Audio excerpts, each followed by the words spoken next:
Picture two households on the same street. Same zip code, same grocery store, same gas station on the corner. One just booked a summer trip to Italy and remodeled the kitchen.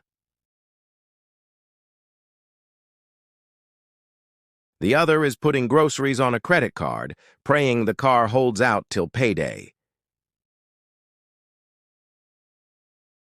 Here's the strange part. Look at the top-line numbers, and the economy seems fine. Spending is up. Growth is solid. Both true. But that overall number is being held up almost entirely by one of these households, and barely at all by the other. This is the K-shaped economy. And in 2026, it's not a theory anymore. It's the basic structure of how money moves through this country. The top 20% now drive nearly 60% of all consumer spending. They're pulling away. Everyone else is treading water. Same street, same prices. Two completely different economies.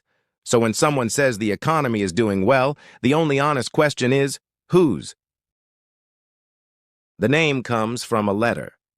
Picture a capital K.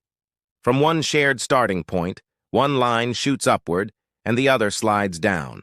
Same origin, opposite destinations. Now apply that to households. After the pandemic shock, almost everyone began in a similar place. In 2022 and 2023, people were relatively flush. Stimulus, savings, a hot job market.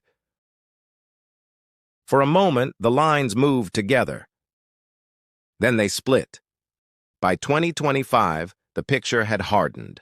The top 20% were doing great. The bottom 80% were treading water. That's the K. The top stroke, high earners pulling away. The bottom stroke, everyone else falling behind. The same economy, but not the same reality. And the scale is hard to wrap your head around. By the end of 2025, the top 20% of households held nearly 72% of all the wealth in the country. The top 20% of earners now drive close to 60% of all consumer spending. So when you hear that consumers are resilient, read it carefully. What that often really means is that rich consumers are resilient, and they're a big enough slice of the pie to make the whole average look healthy. Let me get concrete, because abstraction can numb you to it.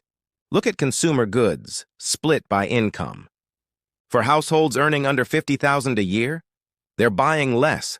For households over $150,000, they're buying more, and noticeably more. Same shelves, same products, opposite behavior. Researchers have started naming these two groups. Thrivers, people who saved, feel secure, and walked into 2026 optimistic.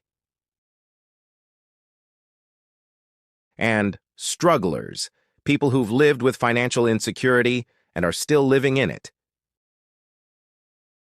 The split isn't just financial, it's psychological. Ask a thriver what worries them, and they'll name something abstract or nothing at all. Ask a struggler, and they'll name food, shelter, the job, rising prices. And those mindsets pull spending in opposite directions. Thrivers lean into investments, travel, experiences. Strugglers pull back to the non-negotiables. Here's one example that captures all of it. Early 2026. Energy prices spike to a 4-year high. The Fed looks at how households respond at the pump. Low earners spend the least more, but only because they bought the least gas.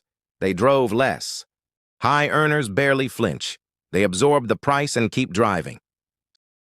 Same shock, same pump. Two completely different roads. So why is this happening now? A few forces are stacking on top of each other. The first is inflation, and years of higher prices sit much heavier on a lower-income household. For a high earner, a pricier grocery run is an annoyance. For a struggling family, it's a budget that no longer closes. And the strain comes in waves, not one steady pressure. Every few months, something surges. Eggs one season, Beef, up 22% the next. Just as a household catches its breath, a new line item jumps. The second force is wealth itself. Own a home and a stock portfolio? The last few years have been very good to you. Asset prices climbed, and that fuels confidence and spending. Rent, with no investments, none of that paper wealth ever reached you.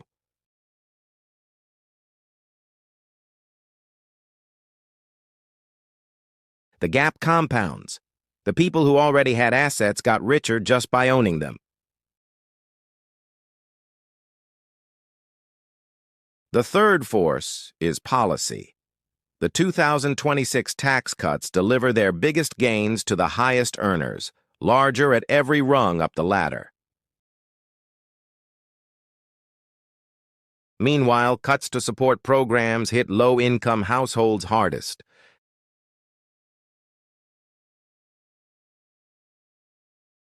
Tax policy pushing the two strokes of the K further apart.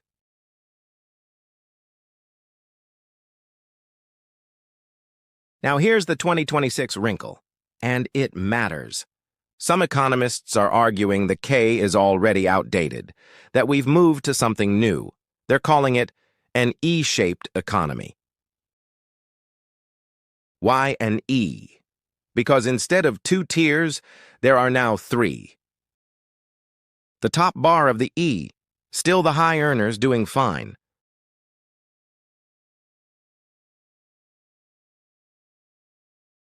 The bottom bar, still the strugglers. But a middle bar has separated out, the middle class, and it's starting to show real strain. For most of this cycle, middle-class spending tracked right alongside high earners. The two moved together.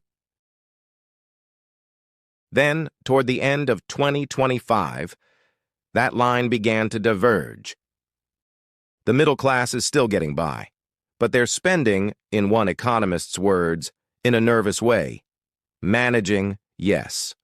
But every few months, a fresh price surge knocks the wind out of them again.